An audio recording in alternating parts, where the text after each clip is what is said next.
Bulabenaka, I'm Nico Mbalroka here in Jackson, Fiji. I'm from Monetake, Fulanga in Low. Love listening to Bula FM, especially when I'm stressed and tired at the end of the day. Love Bula FM. Talk about in Bula FM. Setsan. Nadango Leonard Tulib, au what you to go and Talita na parang ng Bula FM, balitin na bantu na sir. Bula FM, number 2 na sir.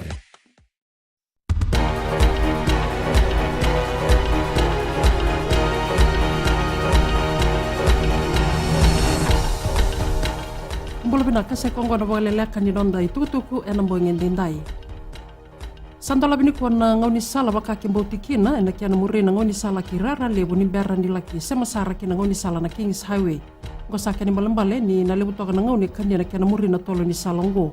Sasanga tali ni nangai muri na ngoni sala baka ki kasabo ena buku ni kiana kada toka ena ngonongo. To malatiko na ngonongo na Fiji Roads Authority na kiana boy dhori so na voto botobo ena tolo ni salango e kasabo kabuna na kiana toro bagi toko manda na ngonongo na ngoni sala tako sembauti kina. Yana itatako so kandola bende inda irara lebu ena boga tarenga kina na lori tiko na kiana bimbi na tini kawalu na tani kiana balambale bikem ni nito kiana lori sibi na tini kawalu na tani di sana muria na Queens Highway. Sangat tiko ni sebaganda ita kian doni tuku-tuku mana Fiji Roads Authority na ngone na ndola bital kina na ngoni sala e kasabo.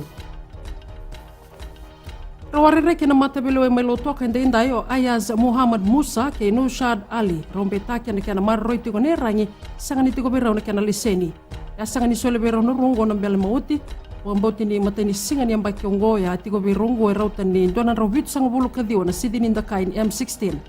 ya kira basu pile ena bukui Musa kira ni sole na bele mauti ya manisangani batarai. Warita talunga turangan ni obisa Anil Prasad ena moi rani nonda bononi kawai boga lebu na nonda matanitu ena kisingo kambimbi toka ena buna ena dondono merau setori toka mandanga kina boga beso batalanga kina na kiana songoti na katung bani non robita lanoa kina ndona ibangan dinandina kina kisongo ya tuko no pile ni omusa endona ndon bisinisi ndoro ko batalanga na lawa e karua ni tangane betaki o Nushad Ali yang baki tulu sanga bulu matataki ko Mark Anthony abalataka na matabilowai isengai dala boga ndua na reritale ke na mata bilowai ene ke rosa nga bulu katolo ni singa ni bulongo.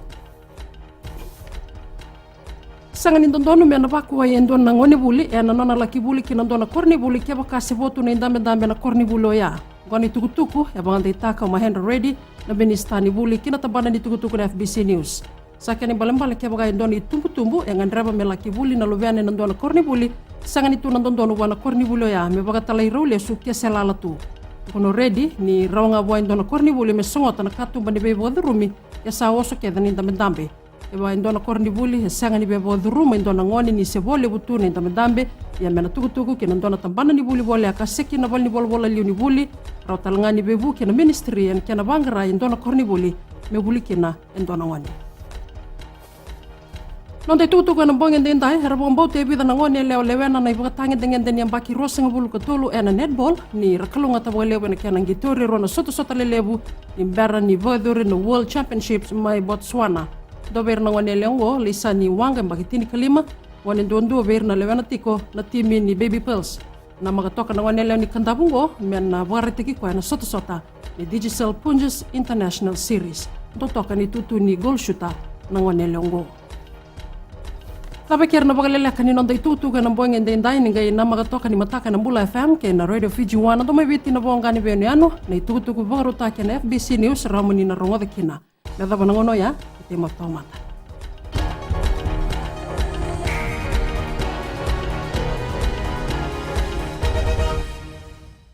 sa arnayanda oya wo chonen rut kile bai buni moli kita kira sa ama pinakantin na dawa ama na Radio Fiji 1 Kalau ngali baga penenu makaya macam na berantari wati ang dawaro na Radio Fiji 1 besan dobai bici oya wo labini ya nampuli mana FSC imba